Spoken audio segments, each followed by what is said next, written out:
الحمد لله وكفى وسلام على عباده الذين اصطفى أما بعد فأعوذ بالله من الشيطان الرجيم بسم الله الرحمن الرحيم قل ادعوا الله بدعوا الرحمن أيما تدعوا فله الأسماء الحسنى صدق الله العظيم اللهم صل على محمد وعلى آل محمد كما صليت على إبراهيم وعلى آل إبراهيم إنك حميد مجيد اللهم بارك على محمد وعلى آل محمد كما باركت على إبراهيم وعلى آل إبراهيم إنك حميد مجيد আল্লাহ পাকের দরবারে শুকর আদা করছি যে আল্লাহ পাক আমাদেরকে তার মহান কালামের আলোচনায় বসার তৌফিক দান করেছেন। আলহামদুলিল্লাহ। মুআজ্জাজ হাজিরিন, সূরা বনী ইসরাইলের 110 নম্বর আয়াতের অনুকূলে আল্লাহ পাকের আসমাউল হুসনা নিয়ে আলোচনা চলছিল। এই পর্যায়ে গত তারিখে আলোচনা হয়েছে আল মানি', আল্লাহ পাক প্রতিহতকারী। তিনি প্রতিহত করেন, বাধা দেন। আর আল্লাহ যাকে বাধা দেন, প্রতিহত করেন, সে অসার, নিথর, নীরব হয়ে যায়, তার আর কিছু করার থাকে না। তো আলহামদুলিল্লাহ, গত তারিখে শুধু আল মানি' নিয়ে দীর্ঘ আলোচনা হচ্ছে। আল্লাহ রাব্বুল আলামিন তার সুন্দর সুন্দর নাম, গুণাবলী এত ব্যাপক, বিস্তৃত যে আসলে আলোচনা শেষ হবার মতো না। আমাদের বোঝার জন্য কিছু আলোচনা সংক্ষিপ্ত করা হয়। তো এই পর্যায়ে আজকে হবে আদ-দারুন নাফি'। আলোচনা ছিল আল মুগনিল মানি', আজকে হলো আদ-দারুন। আল্লাহ পাকের এক গুণাবলী নামের মধ্যে, গুণবাচক নামের মধ্যে একটা নাম হলো আদ-দারুন। দারুন মানে হলো ক্লেশ দানকারী, কষ্টদাতা।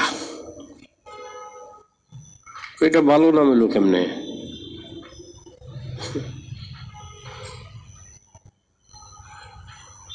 কষ্টদাতা, এটা কি আসমাউল হুসনা না? আল্লাহ পাকের আসমাউল হুসনা, সুন্দর সুন্দর নাম। তো কষ্ট দানকারী, ক্লেশ দাতা, এটা আবার ভালো নাম হয় কেমনে? এটা কষ্ট দেয়। আল্লাহ পাক যে কষ্ট দেয়, আল্লাহ আকবার। এর ভিতরেও বান্দার জন্য সাংঘাতিক ধরনের শান্তি ও অন্তরের কি আছে, মজা, ফায়দা আছে। এই জন্য আল্লাহ পাক কষ্ট দেন। নবী আকরাম সাল্লাল্লাহু আলাইহি সাল্লাম আল্লাহর সবচেয়ে প্রিয় মাহবুব, সবচেয়ে প্রিয় বান্দা, সবচেয়ে প্রিয় রাসূল। এরপরেও আল্লাহ পাক নবীজিকে কষ্ট দেন নাই। তায়েফে পাথর মারছে, উহুদের রণাঙ্গনে নবীদের দান মুবারক শহীদ হয়েছে, এত নবী কষ্ট পায় নাই? কষ্ট পাইছে। আল্লাহ পাক কাউকে কিছু কিছু কষ্ট দেন। এই কষ্ট দুই রকমের আছে। কষ্ট কয় রকমের আছে? দুই রকমের। একটা কষ্ট হলো রাগ হইয়া, আর একটা কষ্ট হলো মহব্বত করা। আর একটা কষ্ট কি? মহব্বত করা। যদি জানেন যে কষ্টটুকু আমার দিছে মহব্বতে, তাহলে কিন্তু আপনার তার প্রতি কোনো অভিযোগ আর থাকে না। আমি অত ভাঙ্গা বলতে পারবো না। অনেক কষ্ট আছে যেটা মহব্বতের কারণে হয়। কথা বুঝেছেন? এটা কেমনে এই মাজলিসের ভিতরে এত ভাঙ্গা বলা সম্ভব না, এত তাফসিল করা যাবে না। তো নবী আল কাসিম সাল্লাল্লাহু আলাইহি সাল্লামকে কষ্ট দিয়েছেন যারা দিনের জন্য শহীদ হয়ে যায়। হ্যাঁ, এখন তো কোন সময় মরে হয়তো টেরই পায় না, এই কথা ঠিক না। যে মারা যায় সে তো সবকিছুই বুঝে। আমরা যারা দর্শক আমরা বুঝি না। আগে তো মারাত্মক অসুবিধা ছিল, যুদ্ধের ময়দানে যে শহীদ হয়ে যেত, হাত কাইটা ফেলতো,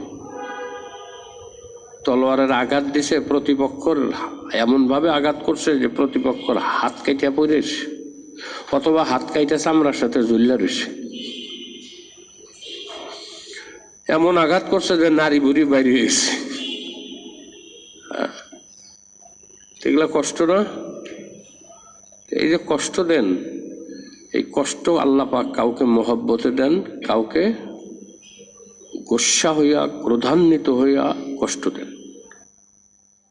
যাকে আল্লাহ পাক মহব্বত করে কষ্ট দেন, এই কষ্টটাও সাংঘাতিক মজা। এই কষ্টটা কি সাংঘাতিক মজা।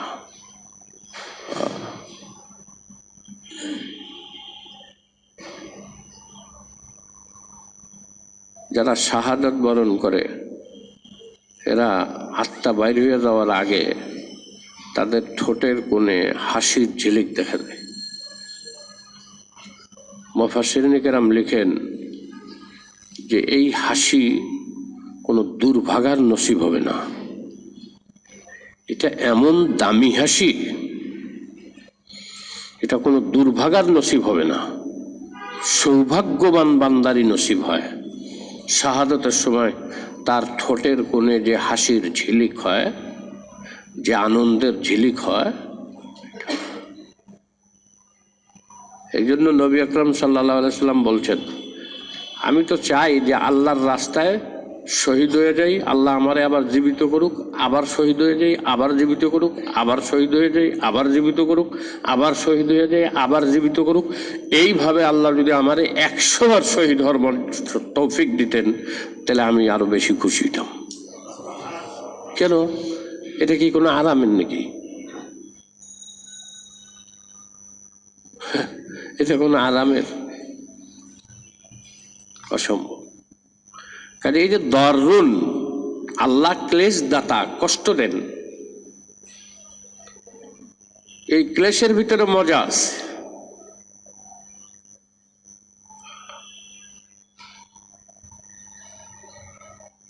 হযরত জুনাইদ বাগদাদী রহমতুল্লাহ আলাইহি বলছেন যে শেষ রাত্রে উঠা যখন সিজদায় পড়া 2 ফোঁটা চোখের পানি ফেলি, আল্লাহর জন্য 2 ফোঁটা চোখের পানি ফেলা আমার কাছে পুরা পৃথিবীর মালাক কি বলে যে মুলকিয়াত, রাজত্বর থেকে বেশি দামি। আমরা কোনো যেটা পাগল আছিল না, আমাদের কাছে মনে হবে যে সে পাগল ছিল। পাগল না, এই আসল মানুষ ছিল, সেই আসল মানুষ ছিল।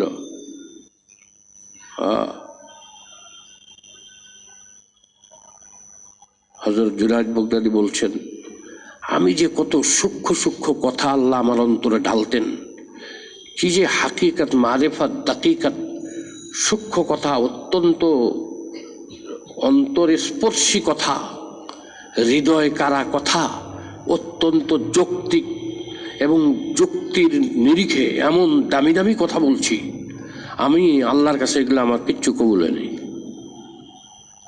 এগুলা আল্লাহর কাছে কবুল হয়নি। আমি যখন মারা গেলাম, জুনাইদ বাগদাদীকে অনেক বুজুর্গ দিন স্বপ্ন দেখে জিজ্ঞেস করছে, তো বুজুর্গরা স্বপ্নের মাধ্যমে দেখা দেন।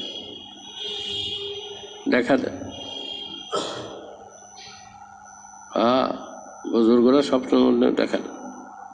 আমাদের মসজিদের খাদেম মারা গেল না, দুলাল গাজী, 7ম দিনে আমি স্বপ্ন দেখছি। আমি জিজ্ঞেস করছি, গাজী তোমার কে মারছে? গাজী আমার স্পষ্ট বলছে, আমাকে তো মারে নাই কেউ, আমি তো মরি নাই। আমি আরে তোমার কথা রাখো, আমি বুঝি না এগুলা। যেমন হায়াতে থাকতে দম খাইতাম, স্বপ্নের মধ্যে দম খাইতাম। আমার লোক বনিতা করে কত গো, শহীদরা মরে না, শহীদরা অমর। তুমি মসজিদের খাদেম ছিল, খেদমতকালীন তোমাকে কেউ আঘাত করে মারছে, তুমি তো মরো নাই, তুমি তো শহীদ। কিন্তু আমাকে বলো কে মারছে, আমাকে স্পষ্ট নাম বলে দিছে। কিন্তু স্বপ্ন যেহেতু দলিল না, এই জন্য আমি স্বপ্ন নিজের ভিতরেই রাখছি। আপনি যদি একটা স্বপ্ন দেখেন, আদালতে কোন আমি স্বপ্ন দেখছি অমুকে মারছে, তা আপনারা পাগল হয়ে করব। স্বপ্ন শরীয়তেও দলিল না, বর্তমান পৃথিবীর আদালতেও দলিল না। কিন্তু যে স্বপ্ন দেখে তার কাছে দলিল, যে দেখে তার কাছে দলিল, যদি সে স্বপ্নের মর্ম বুঝে। বহুবার আপনাদের সামনে কয়েকবার এই কথাটা বলছি যে আবু বকর সিদ্দিককে যখন নবীজি দাওয়াত দিলেন যে দোস্ত, ছোটবেলার থেকে আপনার সাথে চলে আসতেছি, আল্লাহ তো আমারে নবী বানাইছে, আপনি সিরিয়া ছিলেন, আপনারা তো পাই নাই, এখন আপনি আইসেন, আমি অপেক্ষায় ছিলাম, আমি তো নবী হচ্ছি, আল্লাহ আমারে নবুয়তি দিছেন। তা আবু বকর সিদ্দিক কয়, আপনাদের নবী হয়েছেন তার দলিল কি? নবী আকরাম সাল্লাল্লাহু আলাইহি সাল্লাম বলেন, তুমি যে সিরিয়াতে গিয়ে স্বপ্ন দেখছো না, ওই স্বপ্নটাই আমার নবুয়তের দলিল। আমার নবুয়তের দলিল তোমার জন্য, আর তুমি যে দেখছো স্বপ্ন, এইটাই আমাকে নবী মানার জন্য তোমার কাছে দলিল। স্বপ্নে অনেক সময় বুজুর্গানের দিনকে দেখেন, আল্লাহওয়ালারা আল্লাহওয়ালাদের কথা জিজ্ঞেস করে, আমরা ভুলে যাই, আমরা ভুলে যাই। বহুবার মনে করছি যে যদি মারে স্বপ্ন দেখি, আব্বাকে স্বপ্ন দেখি, তাহলে জিজ্ঞেস করবো আপনারা কেমন আছেন, বরজখী জীবন কেমন। তো দুই চারবার স্বপ্ন তো দেখছি, কিন্তু স্বপ্নে আর এরকম মনে থাকে না যে তারা এটা জিজ্ঞেস করবো। কিন্তু আল্লাহওয়ালাদের এরকম মনে থাকে।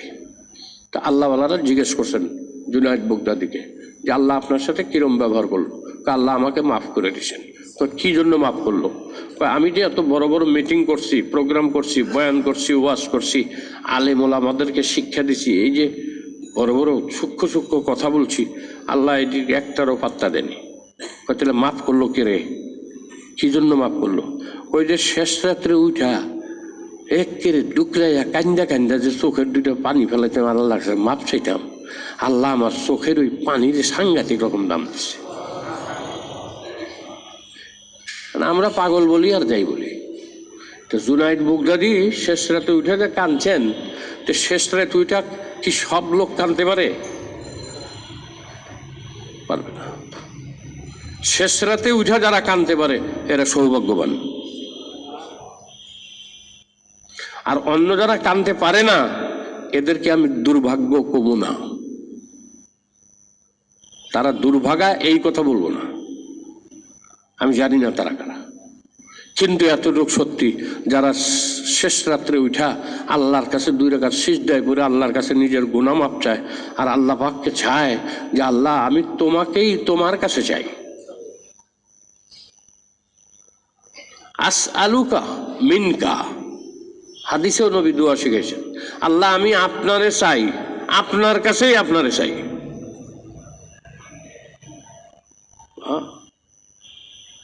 কেন চাই?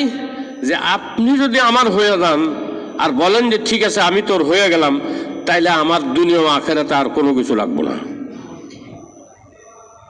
তখন আল্লাহকে পাওয়ার জন্য শেষ রাত্রে উঠা, এই শীতের রাত্রে, আপনারা নয় ধনী মানুষ ঘরে গিজার আছে, সুইচ অন করে যে গরম পানি দিয়ে ওযু করেন, কিন্তু যারা গরিব তারা হয়তো বাড়িতে পানিও নাই, বাড়িতে পানির ব্যবস্থাও নাই, টিউবওয়েলও নাই, পাগার আছে, পাগার, পুকুর পুকুর, এই শীতের মধ্যে উঠা বাইরে যাইয়া অজুর ওই পুকুরের ঠান্ডা পানি দিয়া অজু করে আইয়া শেষ রাতে দাঁড়াইয়া চোখের পানি ফেলে। এটা কি খুব আরাম? কষ্ট না? কষ্ট।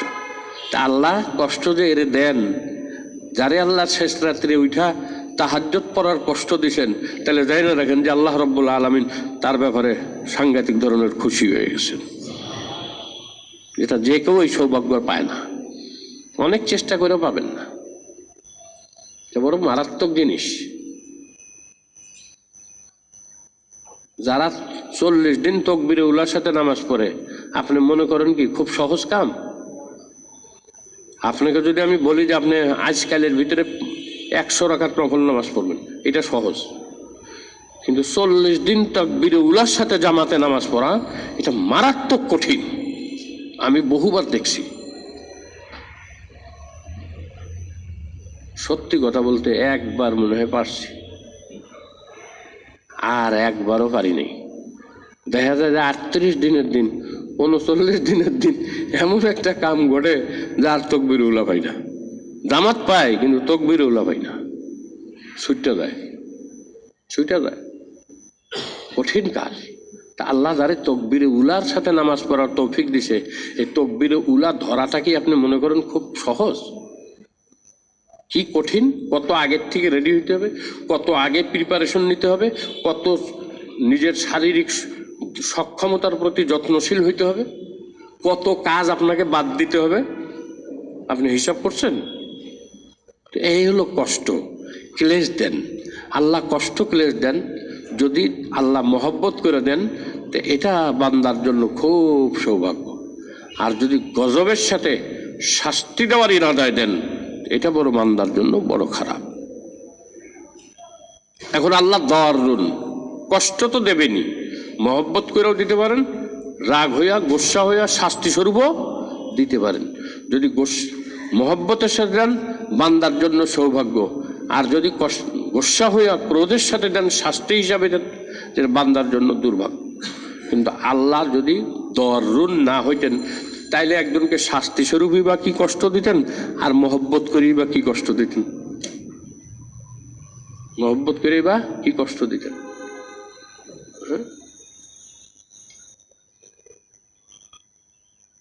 আপনি শীতের রাত্রে শুয়ে পড়ছেন,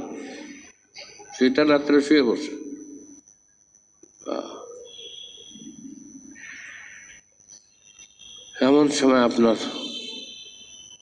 দীর্ঘদিনের বন্ধু আইসা দরজা নক করছে, আপনার ঘুম ভেঙে গেছে, রাত্রে 11টা বাজে 12টা বাজে, আপনার কাঁচা ঘুমটা ভাঙাইছে। কে? ওই দোস্ত আমি। আরে তুমি তুমি হঠাৎ করে করতে আইলা? দোস্ত আমি খুব বিপদে পড়ছি, এখন কি করবো? তো পরে মনে করলাম মানুষের কষ্ট দেওয়ার থেকে দোস্তরেই কষ্ট দিই, মানুষের কষ্ট দেওয়ার থেকে দোস্তরেই কষ্ট দিই। আপনি যদি কোনো কারণে কাউকে একটু কষ্ট দিতে চান, তাহলে তো আপনি আপন জন্যই দিবেন, আপনি তো অন্যরে কষ্ট দিবেন না। তো কইছে আরে দোস্ত তোমারে পাইছি, এটা কি আর কষ্ট? এটা কোনো কষ্ট হইলো? তুমি যে আইসো আমার যে কি মনটা ভরে গেছে।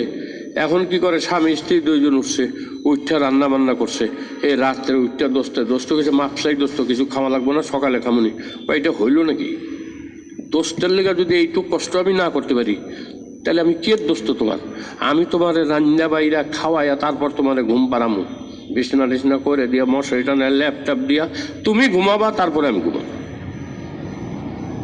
এই যে বন্ধু আইসা বন্ধুরে কষ্ট দিল, এইটা কি কষ্ট? আল্লাহ তার নেককার বান্দাদেরকে কিছু কষ্ট দেন, এই জন্য আল্লাহ দরুন। এই জন্য আল্লাহ কি দর। আর পাপীকে শাস্তি দেন, এই জন্য আল্লাহ পাক দরুন। যদি আল্লাহ দরুন না হইতেন, পাপীকেও শাস্তি দিতে পারতেন না, আর প্রিয়জনদেরকে সামান্য কষ্ট দিয়া তাদের ভিতরে আরো ভালোবাসা তৈরি করতেন না।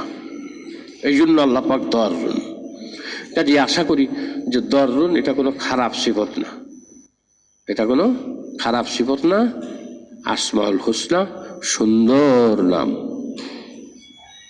আর নাফে উপকার পৌঁছানেওয়ালা, উপকারী, এটা তো আর ব্যাখ্যা করা লাগবে না। আল্লাহ পাক যে কিসের ভিতরে উপকার রাখছেন, হ্যাঁ, সীমা নাই, বিরাট বড় উপকার রাখছেন। একজনে বিয়া করতে অনেক দেরি করছে, কোনো কারণে বিয়ে শাদী করতে পারেনি, এখন আর মেয়ে পায় না, বয়স হয়ে গেছে, অনেক সম্পদের মালিক, অনেক সম্পদের মালিক। এখন একজনে তার মেয়েরে তার সাথে বিয়ে দিছে। বিয়া দিলে তো বাপরে গাইলায়, তকদির রে গাইলায়, বুঝলি?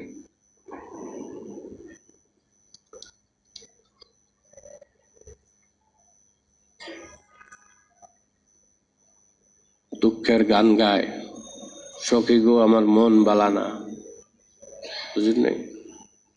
দুঃখের গান গায় কেন? বুড়ার লগে বিয়ে হয়েছে, কয়দিন পরে বুড়ার পোলাপান কেউ নাই, কারণ বিয়েই তো করছে পরে, বিয়ে করছে পোলাপানের আগে ফুটটুস গেছে মইরা। এখন তার স্ত্রী সব সম্পদের অধিকারী হয়ে গেছে, সম্পদের অধিকারী হয়ে গেছে, এখন এ বিধবা হয়ে গেছে। কিন্তু এত বিয়ার ঘর আসতেছে, অনেক বাইসা বইসা বাপ মা পরে আবার বিয়া দিছে। এখন যে স্বামী পাইছে জুয়ান, একেবারে পুরাপুরি সুখী হয়েছে, স্বামীও ভালো। এখন এ কান্দে আর কয়, আল্লাহ বুইরার লগে বিয়া ওটাই তো ভালো হয়েছে। কি কন, যদি বুইরার লগে বিয়া না হইতো তাহলে তো আমি আজকে সুখী হইতে পারতাম না, সম্পদও হইতাম না, সুখ হইতাম না। আল্লাহ যে কারে কোন দিক দিয়ে উপকার করে এটা বান্দা অনেক সময় বুঝে না, এটা উপকার না অপকার এটা মানুষ বুঝে না। আল্লাহ উপকার করেন, কোন দিক দিয়ে যে উপকার করেন জানা নাই, আল্লাহ উপকারী। এই জন্য আমরা মুমিনরা, আমরা সাধারণ মানুষরা, আমরা একটা কথা সচরাচর মুখ দিয়ে বলি, আল্লাহ যা করেন ভালোর জন্যই, আল্লাহ যা করেন ভালোর জন্যই। এটা আমাদের মধ্যে, সাধারণ মানুষের মধ্যে, ইমানদারদের মধ্যে, সাধারণ মানুষ যারা ইমানদার তাদের অন্তরের ভিতরে এটা আছে, আল্লাহ যা করেন ভালোর জন্যই করেন। এটাই হলো আন্নাফে, এটাই কি আন্নাফে, উপকারী। তারপরে হলো আন-নূর, তারপরে আল্লাহর গুণবাচক নাম কি আন-নূরু, এটা সাংঘাতিক নাম, এটা ব্যাখ্যা বিশ্লেষণ ছাড়া বোঝা যাবে না। নূর কাকে বলে? নূরের বাংলা, সরাসরি বাংলা আছে জ্যোতি, আলো। নূর কাকে বলে? নূরের সংজ্ঞা কি? নূরের সংজ্ঞা হলো যে নিজে প্রকাশমান এবং অন্যকেও প্রকাশ করে, একে বলে নূর। উক্তি চেঞ্জ করলে, অন্যভাবে বললে, নূর এমন একটা অবস্থা যেটাকে মানুষের দৃষ্টিশক্তি প্রথমে ইদরাক করে, অতঃপর ওই নূরের দ্বারা যা চোখে দেখা সম্ভব এইসব জিনিসকেও মানুষ দেখে। দেখে কি দেখে না? দেখে। কি জানি কামড়াইলো, ফুলে এলাইছে, অন্ধকার তো দেখে না। এখন যখন বাতি জ্বালাইছে, ঘুমের ভাব ছিল তো চোখের মধ্যে বাতি লাগছে। এই যে নূর কাকে বলে? এমন অবস্থাকে বলে যেটা অ্যাট ফার্স্ট মানুষের দৃষ্টি ইদরাক করে, মানে উপভোগ করে, বা ইদরাক করে মানে দৃষ্টিশক্তিতে পৌঁছে প্রথমে, অতঃপর এই অবস্থাটার দ্বারা মানুষ চোখে যা দেখা সম্ভব এইসব জিনিসকেও দেখে। তো ঘুমের ভাব, বাতি জ্বালাইছে, কেনারে বাতি জ্বালাইলো, আর কতকে আছে বাতির মধ্যে ঘুমাইতারে, তা আমি তো পারি না। আবার কতকে আছে বাতি না নেবে ঘুমাইতো না। হায় হায় রে, হজে গেলে যে কি কষ্ট হয়, একসাথে থাকিয়া দেখা গেছে। হ্যাঁ, এইরকম ঘুমের কষ্ট, ওই তারপরের থেকে একটু টাকা বেশি দিয়ে যাই, তাহলে 6 জন 7 জন এক রুমে থাকি না। বিশেষ করে বাঙালিরা কোনো টাইম টেবল নেই, যখন মন চায় তখন তো অফ করতে যেতেছে, যখন মন চায় তখন মার্কেট করতে যেতেছে। তাহলে তো দিন রাত্রি সব প্রায় সময় মার্কেট খোলা, রাত্রে কিছু সময় বন্ধ হয়, 10টা 11টা 12টার পরে বন্ধ হয়, আবার ফজরের লগে লগে খুলে দেয়। আর কিছু কিছু জায়গায় মার্কেট আছে সারা রাত খোলা, ওটি বন্ধ হইও না। এখন রুমে 7-8 জন, হ্যাঁ কি করবো, শুইছেন, হ্যাঁ হয়তো শুইছে, একটু পরে যেন ফট করে লাইটটা জ্বালাইছে, জ্বালাই উঠছে, উঠতে বাথরুমে গেছে, যায় এমন ধরে কল ছাড়ছে যে আপনার ঘুমটা গেছে। আচ্ছা ভালো কথা, কি কই যাও, কই ভাই আপনি কই যাইতেছেন, কই আমি তো অফে যাবো, হ্যাঁ যাবো তো অফে, অজু করতেছে, ভালো কথা যাক। হ্যাঁ, এখন সে যখন গেছে বাত্তিটা নিবে, আবার একটু শুয়েছেন, ঘুমটা লাগছে, একটু পরে আর এক সাথী এসে হে তো অফ করে আইতেছে, আইয়া কিছু খাইবো, রুমের ভিতরে কিনা লয়েছে, এখন বাত্তি জ্বালাইছে, আন্ধারে খাইবো কেমনে।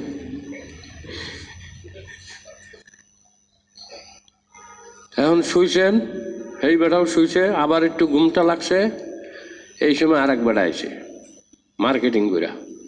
এখন হে মার্কেটিং করে জিনিসপত্র কইতো আর লাগে যে ভরে, এখন পলিথিনের ব্যাগ ম্যাগ মস মস কস মস করে, লাগেজ করে, ঘুম ডিস্টার্ব, ঘুমের ডিস্টার্ব। কি করবেন?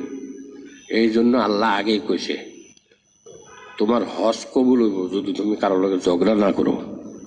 কি করবা? কয়জনে বাধা দিবা, কয়জনে বাধা দিবা, কাজে একটু সহ্য করো, কষ্ট করে লো, কারো লগে ঝগড়া করো না। ওয়ালা ফাসকি রফাসা ওয়ালা ফুসুকা ওয়ালা জিদালা ফিল হাজ। আলো চোখে লাগলে ঘুম ভেঙে যায়, আবার আলো থাকলে অনেক সময়, আলো না থাকলে অনেকে ঘুমাইতে পারে না। মানুষের একক অবস্থা, কেউ একটু ডিম লাইট জ্বালায় ঘুমায়, অল্প আলোটারে কমায় দিয়ে ঘুমায়। আলো এমন একটা জিনিস, সর্বপ্রথম চোখ এটাকে উপলব্ধি করে, অতঃপর ওই আলোর মাধ্যমে চোখ উপলব্ধি করার পরে আলোর কারণে অন্যদের কি কামড়াইলো, তখন দেখে একটা বল্লা কামড়াইছে, একটা মৌমাছি করতে জানি আইছে, কামড়াইছে। নূর কাকে বলে? যে নিজেও প্রকাশমান, অন্যকেও প্রকাশ করে।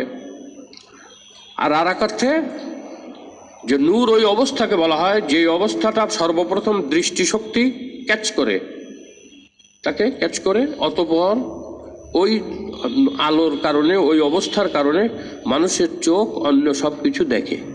যদি আলো না থাকতো মানুষের চোখ দেখতো না, সেই অবস্থাকে নূর বলে। এখন আল্লাহু নূরুন, আল্লাহর এক সিফতি নাম হলো নূর। তাহলে এখানে অর্থ কি? এখন তো এইটার কারণে অনেকে বলে আল্লাহ এমন এক সত্তা যেটা নূর আর নূর, নূর আর নূর, নূর আর নূর, খালি নূর আর নূর। এটা ঠিক না, এটা কি না, ঠিক না। অনুরূপ ভাবে একদল তো আছে, মুহাম্মদ রাসূলুল্লাহ সাল্লাল্লাহু আলাইহি ওয়াসাল্লামকে কি বলে? নূর বলে। মানুষই না, নূর। বুঝতে হবে। যদি আমি বলি যে ভাই আপনি কি আমার চোখের আলো, হাসা চাই কি আমার চোখ আপনারা দিয়ে আমি সব কিছু দেখি, মানা কি, অর্থ কি ভিন্ন। আপনি আমার চোখের আলো, এগুলা ব্যবহারিক বিষয়, সব ভাষাতেই আছে। তা আপনি আমার চোখের আলো, তার মানে আপনি আমার সবচেয়ে উপকারী। আপনি অন্ধের যষ্টি, তার মানে কি? নিরুপায়ের উপায়, যারা উপায়হীন, কোনো উপায় অবলম্বন নাই, আপনি তাদের হেল্প করেন, সাহায্য করেন, এই জন্য আপনাকে অন্ধের যষ্টি বলে তুলনা করা হয়েছে। আরে অন্ধের লাঠি, অন্ধ যেমন লাঠি নিয়ে চলে, আপনি অন্ধের লাঠি মানে কি? আপনি মানুষকে সাহায্য করেন, এই জন্য তাকে অন্ধের যষ্টি বলা হয়েছে। তো কোরআন শরীফে কোনো জায়গায় নবীজির ব্যাপারে নূর বলা হয়েছে, আর আল্লাহ তার নিজের সিফতি নাম হলো নূর। এই নূরের অর্থ কি? এই নূরের অর্থ হলো আল্লাহর সত্তাগত সব পুরোটাই নূর, এই ব্যাখ্যা ঠিক না। তার মানে হলো আল্লাহ নূরুন মানে মুনাব্বির, যিনি আলো দানকারী। আল্লাহ আলো দানকারী। হ্যাঁ, কোরআন শরীফে আল্লাহ পাক সূরা নূরের মধ্যে এক আয়াতে বলতেছেন আল্লাহু নূরুস সামাওয়াতি ওয়াল আরদ। আল্লাহু নূরুস সামাওয়াতি। স্বাভাবিক তর্জমা করলে কি হয়? আল্লাহ আসমান জমিনের নূর। কি অর্থ বুঝবে? বলে আল্লাহ মুনাব্বির, আলো দানকারী। আল্লাহ আসমান জমিনকে আলো দান করছেন। কেমনে? বিশামসি ওয়া বিল কামারে, তাফসীরে জালালাইনের মধ্যে উল্লেখ করছে স্পষ্ট। এর জন্য যারা তাফসীরের কিতাবাদি পড়ে না, এরা সরাসরি বাংলা কিতাব দেখা পইরা এরা বিভ্রান্ত হয়। পড়ছি কোরআন শরীফ পড়াচ্ছি, এত সোজা কোরআন শরীফ বুঝা। আল্লাহু নূরুস সামাওয়াতি ওয়াল আরদ, আল্লাহ আসমান জমিনকে আলো দানকারী, মানে আসমান জমিনের বাসিন্দাদেরকে আল্লাহ পাক আলো দান করছেন। কিসের মাধ্যমে? মিনাল বিশামসি ওয়া বিল কামারে, চন্দ্রর দ্বারা এবং সূর্যর দ্বারা। চন্দ্র এবং সূর্যর দ্বারা পৃথিবীবাসী আলো পাইছে, এইটা বলা হয়েছে। এখন সবাই এটা তর্জমা করে আল্লাহু নূরুস সামাওয়াতি ওয়াল আরদ, আল্লাহ আসমান জমিনের নূর। এই তর্জমা ভুল। আল্লাহ আসমান জমিনকে আলোকিত করেছেন, আলো দান করেছেন সূর্যের মাধ্যমে ও চন্দ্রের মাধ্যমে। অনুরূপভাবে আসমান জমিনের বাসিন্দাদেরকেও আল্লাহ পাক যে নূর দান করছেন, এর দ্বারা সবচেয়ে বেশি যে নূর পাইছে, কি কথা কয় দিকে,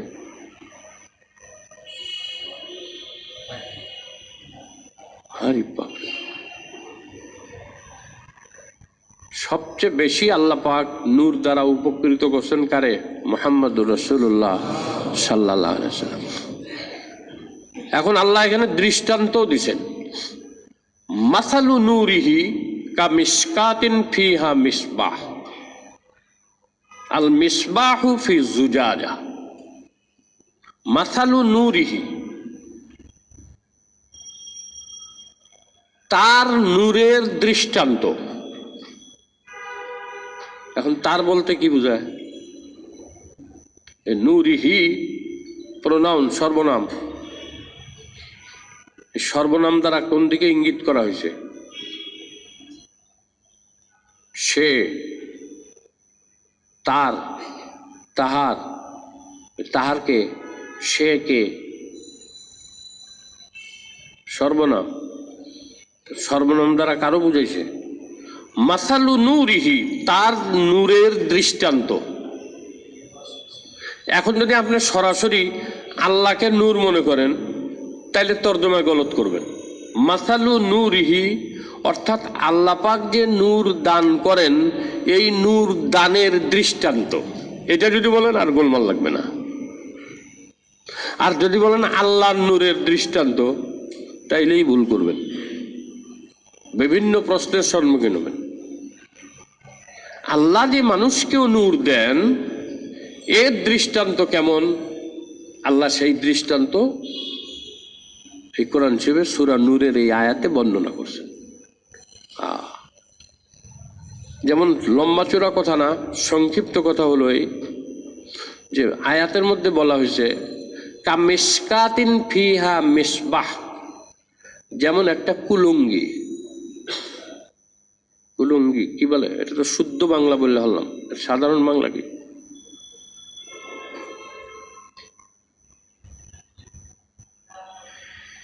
মিসবাহ সাধারণ বাংলা কি হবে?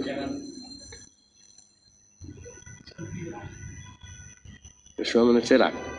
তাক, তাক, চেরাগ দান, যেখানে চেরাগটা রাখে। কুলঙ্গি শুদ্ধ বাংলা।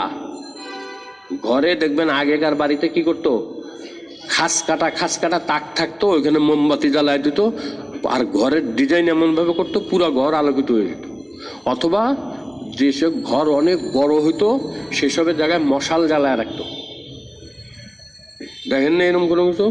আগে পুরানা রাজবাড়ি টাড়ি দেখেন নাই? আমি তো দেখছি কত রাজবাড়ি। তো দেওয়াল মোটা থাকতো, ওর মধ্যে খাস কাইটা ওইটা হলো তাক। এই তাক, তাক হলো মেসবাহ, কুলঙ্গি। শুদ্ধ বাংলা হলো কুলঙ্গি, তাক। বলে মাসালু নূরিহি, আল্লাহ পাক যে মানুষকে আলোকিত করেন, আলো দান করেন, তার মেশাল কেমন? কামিশকাতিন ফিহা মিসবাহ, ওই তাকের ভিতরে একটা চেরাগ, একটা কি প্রদীপ, কাচের ভিতরে কি একটা আল মিসবাহু ফি জুজাজা। আল্লাহু আকবার। মিসবাহ, মিশকাত হলো তাক, আর মিসবাহ হলো চেরাগ। আল্লাহ বলেন যে ওই চেরাগটা আবার একটা স্বচ্ছ কাঁচ পাত্রের মধ্যে, স্বচ্ছ কাঁচ পাত্রের মধ্যে। শুধু আগুনের যতটুকু আলু হবো, হারিকেনের তার চেয়ে বেশি আলু। আগে হেজাক লাইট জ্বালাইছি না, দেখেন না আপনারা? আগে গ্রামগঞ্জে যখন ওয়াজ মাহফিল হয়েছে, আমরা গেছি, মাঝে মধ্যে হেজাক নিম্বা গেছে, অন্ধকারের ভিতরে ওয়াজ করছি। আর হেজাকে আবার পাম দেউন লাগতো, পাম দিয়ে একটু পরে পরে পাম দেউন লাগে, তাইলে ওটা ঠিক থাকে। তেল লাগে আর পাম লাগে, তাহলে আলো হয়। কি একটা এরকম তেনার মতন কাপড়ের মতন টুকরা একটা সলিতা লাগায়, হ্যাঁ, ওইটা লাগাইয়া তারপর ওইটার ভিতরে তেল দিয়ে আগুন জ্বালাইলো, ওই যে পাম্প ডাউন করলো, তেল উঠতে দিত, তেল উঠতে তারপরে ওইটার মধ্যে মেসের কাছে দিয়ে আগুন জ্বালাই দিলে আগুন দপদপ করে উঠতো। পরে আস্তে আস্তে ওই আগুনটা ওইটার মধ্যে বসে পড়তো। পরে পাম্প দিয়ে ওইটার ভিতরে কি করতো আল্লাহ জানে। পরে হেজাক লাইট জ্বললে উঠতো, এক হেজাক লাইটে অনেক দূর আলোকিত। গ্রামে আগে এই নিয়মই ছিল, হেজাক বাতি যদি কাছের মধ্যে না থাকে তাইলে এরকম আলো ছড়াইব না।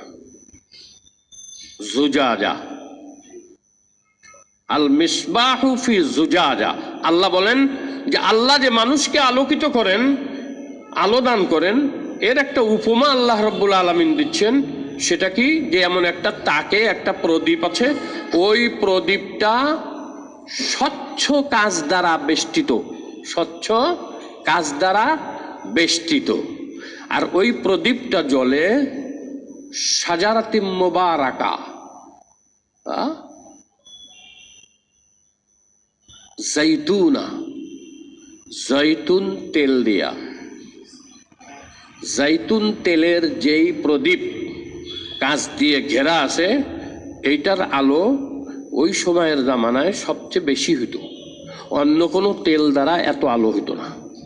কেরোসিনের আলো, ডিজেলের আলো, অন্যান্য পেট্রোলের আলো, এগুলা দিয়া যে আলো হইতো, জৈতুন তেলের আলো, এই আলোটা খুব স্বচ্ছ হয়। আর কাচের বেষ্টনী থাকার কারণে আলোটাকে আরো স্বচ্ছ করে, আরো স্বচ্ছ করে। এখন আপনি যখন দিয়াশলাই মারলেন, ওই যে ফিতাটা থাকে, ফিতার মধ্যে আগুন ধরায় দিলেন, এখন এই আগুনের কারণে প্রদীপটা জ্বলে উঠলো, আর জৈতুনের তেলের কারণে ওটা জ্বলতেছে, আস্তে স্বচ্ছ আলো বাড়ি হচ্ছে। এইটা বিরাট আলো। এখন যদি এই আলো আপনার ভিতরে জ্বলে, তাহলে অনেক মানুষকে আপনি আলোকিত করতে পারবেন। হ্যাঁ, ইমাম বকবী রহমতুল্লাহ লেখেন যে ইবনে আব্বাস রাদিয়াল্লাহু তাআলা আনহু ইহুদি বড় পণ্ডিত কাবে আহবারকে জিজ্ঞেস করছেন এই আয়াত সম্পর্কে। আপনি তো বড় পণ্ডিত, আপনি বলেন তো এই আয়াতের কি ব্যাখ্যা? তিনি বলছেন এটা তো নবীজিরকে বোঝানো হয়েছে, নবীজিরকে বোঝানো হয়েছে। বললেন কেমনে? উনি ব্যাখ্যা করলেন যে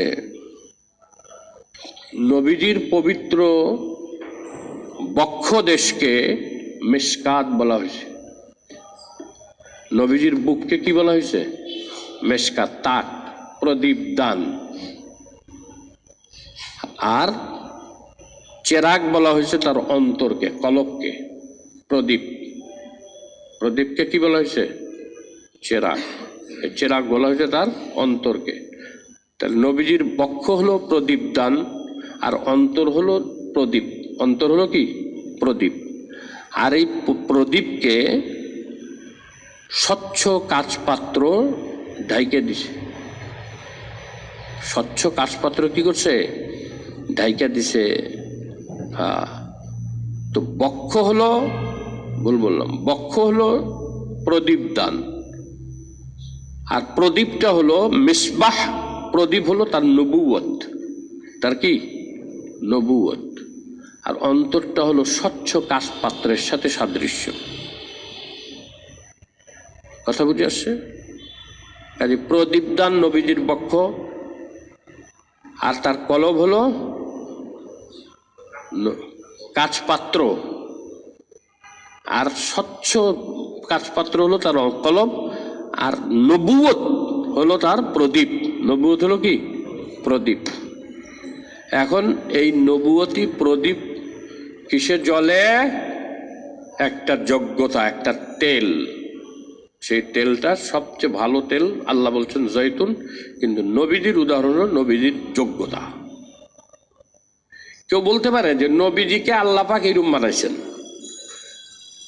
আল্লাহ পাক তো আমারও বানাইছেন, আপনারও বানাইছেন। তো নবীজিরে যে সর্বশ্রেষ্ঠ মানব বানাইলেন, এটা আল্লাহ রাব্বুল আলামিন বানাইছেন দেখা হয়েছে এরকম না। কারণ আল্লাহ তো সবাইরে বানাইছেন। বানানোর পর যার ভিতরে যত বেশি যোগ্যতা দেখছেন, আল্লাহ পাক তাকে বানাইছেন, তাকে বানাইছেন।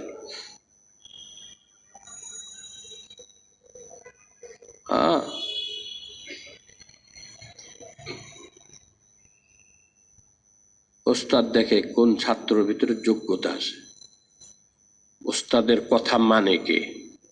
এরে ওস্তাদ কাছে নিয়ে খুব ভালো করে ট্রেনিং দিয়ে অনেক বড় বানায় ফেলায়।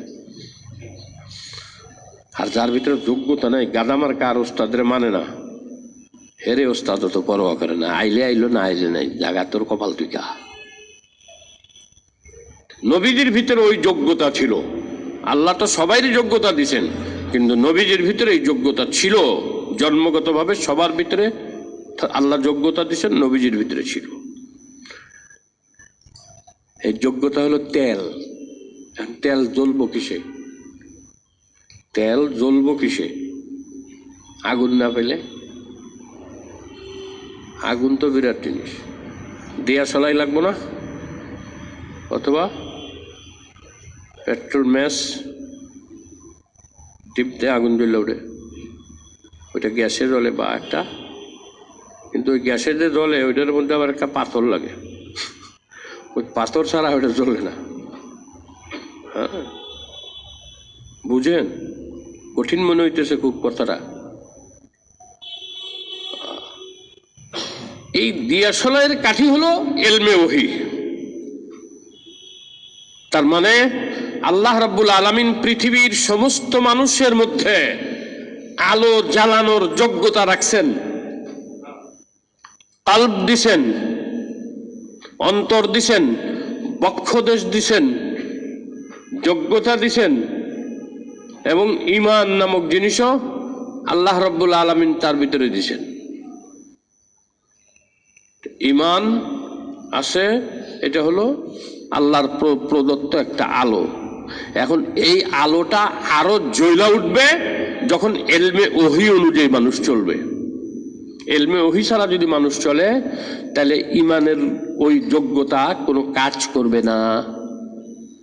এই জন্য আল্লাহ বলছেন, নবীকে বলছেন, মা কুনতা তাদরি মাল কিতাবু ওয়ালাল ঈমান।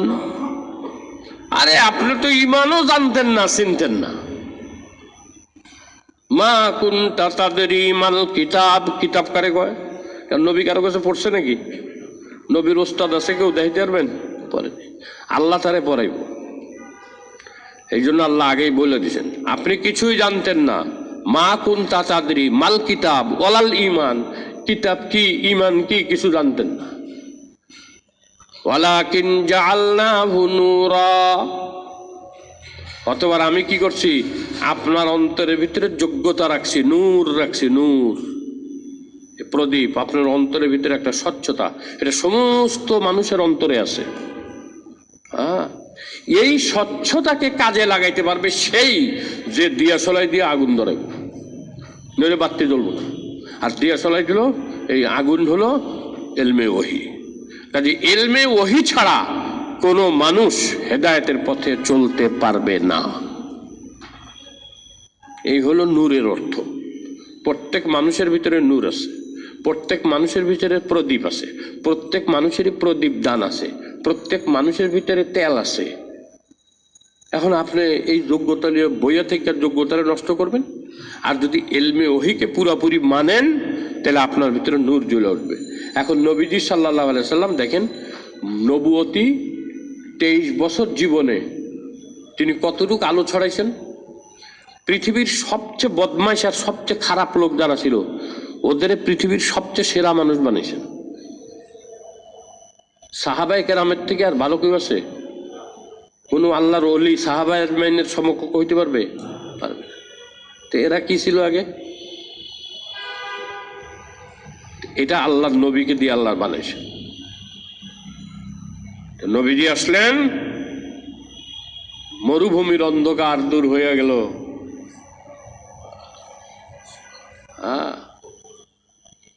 মানুষ দলে দলে ঈমান আনলো, আল্লাহকে চিনলো, রবকে চিনলো, মানুষ মানুষকে চিনলো, মানুষের সাথে কি ব্যবহার এটা শিখলো।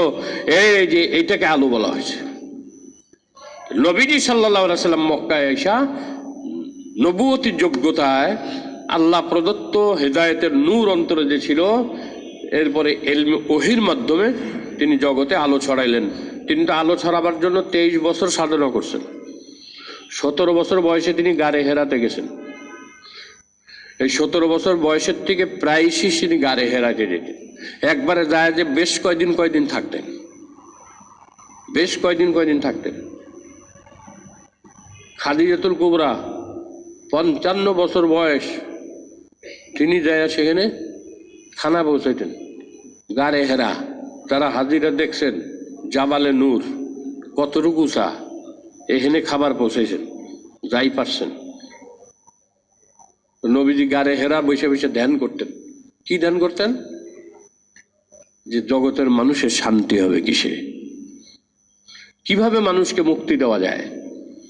এই যে জাহালাত, চারিদিকে অন্ধকার, মানুষ মানুষের মাইরা খায়, মানুষ মানুষকে কলিজা বিদীর্ণ করে, মানুষ মানুষকে ঠকায়, মানুষের ভিতরে এই যে দুরবস্থা, কিভাবে মুক্তি দেওয়া যায়। 23 বছর সাধনা করছেন। এখন 23 বছর সাধনা করার পরে বলছেন যে হে নবী, আপনার ভিতরে যোগ্যতাও আছে, প্রদীপ আছে, প্রদীপ দান আছে, সব কিছুই আছে, কিন্তু যতক্ষণ পর্যন্ত এলমে ওহি নাজিল না হবে এতক্ষণ পর্যন্ত আলো জ্বলে উঠবে না।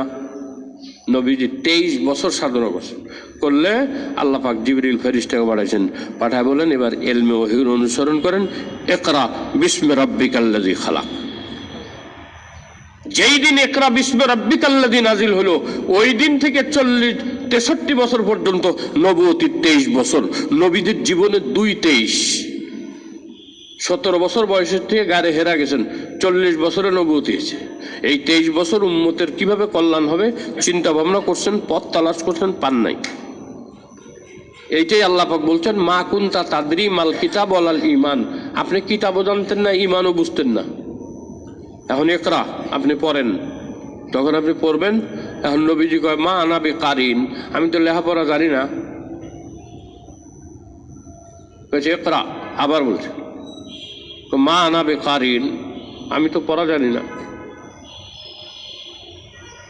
এহেন আমাদের হুজুররা, ওস্তাদরা, আল্লামা আজিজুল হক সব ব্যাখ্যা করছেন। হ্যাঁ, বলছেন যে নবীজি তো প্রথমে বলতে পারতেন ইকরা পড়ুন, তো বলতে পারতেন কি পড়বো। তো যখন জিবরিল ফেরেশতা বলতো বিসমি রাব্বিকাল্লাযী খালাক, এটা পড়েন, তখন আমি তো পড়া জানি না। হেরা আগে কোনো না গে, আগে তো কইছিল কি পড়বো, এখন যখন এইটা পড়তে গেছি তখন আমি পড়া জানি না। নবীজির আগের থেকে মেধা দেখেন, উনি প্রথমেই ওইটা বলছেন মা আনা বিকারিন, আমি তো পড়াশোনা জানি না, আমি পড়বো কিভাবে। এইটা কথা কইলে হইব না, পড়া জানেন না। এদিকে আহেন। আইসে জিবরিল ফেরেশতা ধইরা কোলাকুলি করছে, মারছে একটা চাপ, ওরে বাবা রে কোন ইকরা। এখন নবীজির জন্য চাপ দিছে, এখন নবীজির মুখ দিয়ে বাইরেছে ইকরা বিস্মি রাব্বিকাল্লাযী খালাক। এই জন্য চাপ দিতে হয়। মানুষ এমনি শিক্ষা ফেলাইতে চায়, এখানে হুজুর পড়ায় এমনি মাতবরি করে শিক্ষা লাইব। আমি যে কদিন পড়াইছি সেদিকে আমি চাপ দিছি, কারণ আমাকে সানি মানুষ সব দয়ালু মানুষ, নরম ধরম মানুষ, এর লেগে হেরে মানছে চাপ দেয়, পড়া শিখে না। কিন্তু আমার তো চাপ দিতে, আমি তো বড় কট্টর মানুষ, কঠিন মানুষ। ওই যে লোকটারে জিজ্ঞাসা দেন, ওই যে বুড়া মানুষটারে জিজ্ঞাসা দেন আমার বেতের বাড়ি খাইছে কিনা জিজ্ঞান। মুখ দিয়ে কোরআন শিব বাইরে না, বেশি যে আপনাদের এখানে মানুষের মধ্যে পড়াইতে পারবো না, আপনি আমার সাথে উপরে পড়বেন। উপরে নিয়ে যা বেত রাখছি একটা দেখাইছি যে এটা দেখবেন, পড়া বাইরব না। কেটা কইছে পড়া বাইরব না, কাউরে কইতে পারবেন না। এই যে আজকে আমি প্রকাশ করে দিলাম আপনাদের সামনে। দাঁড়ান আপনার চেহারাটা দেখুক, আমার যে বেতের বাড়ি আপনার লক্ষ্য করে দিছি, মানুষ দেখুক।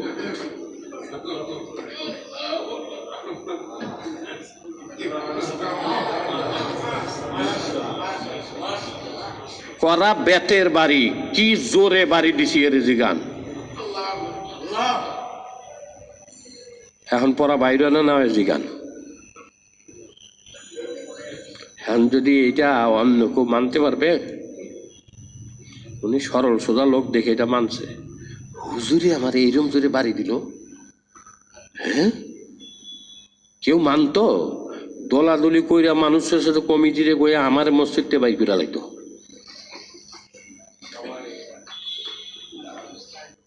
কিন্তু আমি ওনারা বলছি, আপনি কোরআন মুখ দিয়ে চান চান, তাহলে আমি যা করবো কোনো অভিযোগ করতে পারবেন না।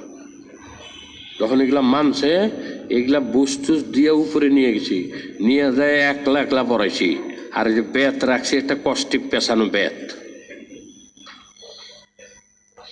পড়া এমনি বাইর হয় না, বাইর হবে না, চাপ দিতে হবে। জিবরিল ফেরেশতা জয়রা যেই রাসূলুল্লাহকে চাপ দিছে আর ভরভর করে বাইর হইতেছে, ইকরা বিস্মি রাব্বিকাল্লাযী খালাক খালাকাল ইনসানা মিন আলাক ইকরা ওয়া রাব্বুকাল আকরামুল্লাযী আল্লামা বিল কলম আল্লামাল ইনসানা মা লাম ইয়ালাম। এই তো ভরভর করে 5 আয়াত বাইর হয়ে গেছে। পড়া জানি না কোন আপনি, আপনারে আল্লাহ পড়াইবো, আপনারে ছাত্র বানাইছে আল্লাহ, আপনি কোন আমি পড়া জানি না। দেখেন পড়া কেমনে বাইর হয়।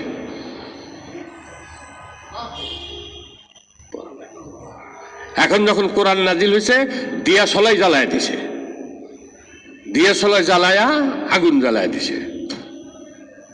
আগুন যখন জ্বালায় দিছে, পুরা মক্কা নগরী অন্ধকার দূর হয়ে গেছে, পুরা জাহালাত দূর হয়ে গেছে, আরব থেকে সব দূর হয়ে গেছে। এই যে প্রদীপ, নবুয়তি প্রদীপ ইলমে ওহির মাধ্যমে জ্বালানো, এইটাকেই নূর বলা হয়েছে। ভাইরা আমার, খালি ফট করে কোনো জায়গায় যদি শুনেন যে আল্লাহ তো নূর আর নূর, দলিল কি কয়? কোরআন খুল দেখ কি কইছে আল্লাহ, আল্লাহু নূরুস সামাওয়াতি ওয়াল আরদ, আল্লাহ আসমান জমিনের নূর। আরে বাপ রে বাপ, নূর আর নূর, নূর আর নূর, আল্লাহ হুদা খালি নূর আর নূর। এই তর্জমা হলো ভুল, তো মানুষ গলত বুঝে।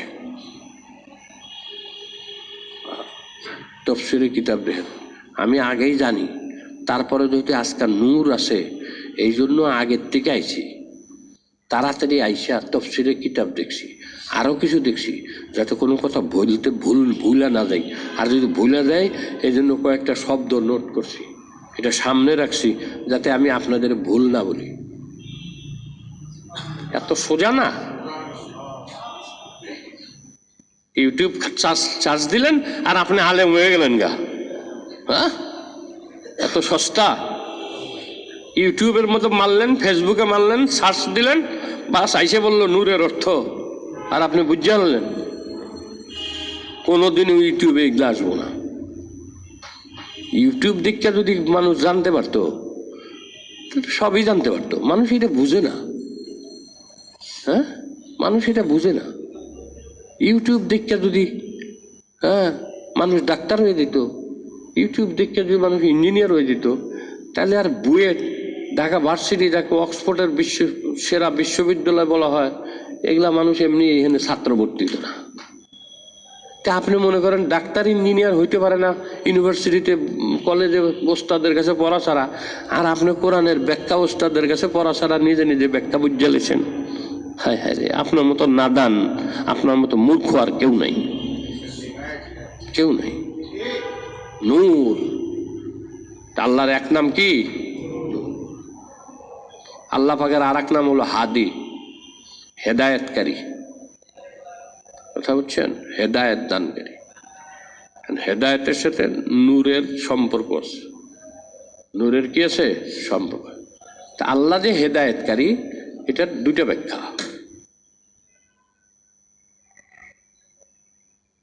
হেদায়েত আল্লাহ যদি করেন, তাহলে তার অর্থ হবে ইসাল ইলাল মাতলুব।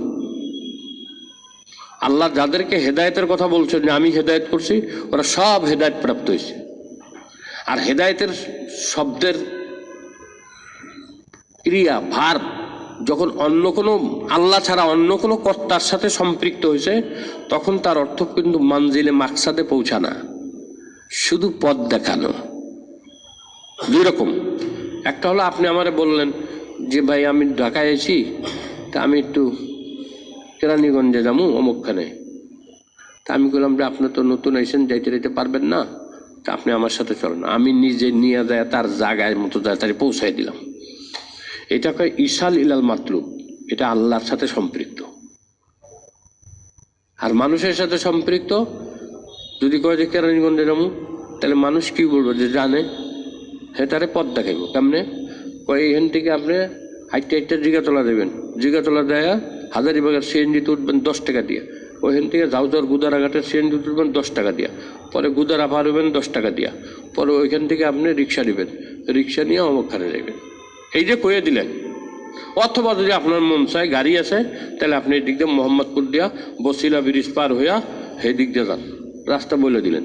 এইটা হলো ইরাতুত তারিক। আল্লাহ হাদি, হেদায়েত করেন। দুটো অর্থ। একটা হলো আল্লাহ নিজে যদি হেদায়েতের শব্দের, ভার্বের তিনি যদি কর্তা হন, অর্থাৎ হেদায়েত করা নামক শব্দ যদি আল্লাহর সাথে সম্পৃক্ত হয়, তার অর্থ হবে যে আল্লাহ গন্তব্যে পৌঁছাইয়া দেন, কাঙ্ক্ষিত গন্তব্যে পৌঁছাইয়া দেন। আর যখন হেদায়েতটা কোনো সৃষ্টির সাথে সম্পর্ক হবে, তখন কাঙ্ক্ষিত গন্তব্যে পৌঁছাইয়া দেওয়ার অর্থ হবে না, শুধুমাত্র পথ দেখানো হবে। এই দিক দিয়ে এই দিক দিয়ে এই দিক দিয়ে দান গুলিস্তান, আপনি পথ দেখা দিলেন। এটা হলো বান্দার সাথে সম্পৃক্ততা। এই জন্য নবীজিকে আল্লাহ পাক বলছেন ইন্নাকা লা তাহদি মান আহবাবতা, আপনি যাকে পছন্দ করেন, ভালোবাসেন, আপনি চাইলেই তাকে হেদায়েত দিতে পারবেন না। হেদায়েত আল্লাহ পাকের হাতে। আপনি পারবেন না, আপনি পারবেন না দিতে। আপনি পারছেন? পারেন নাই। আমি দেই নাই।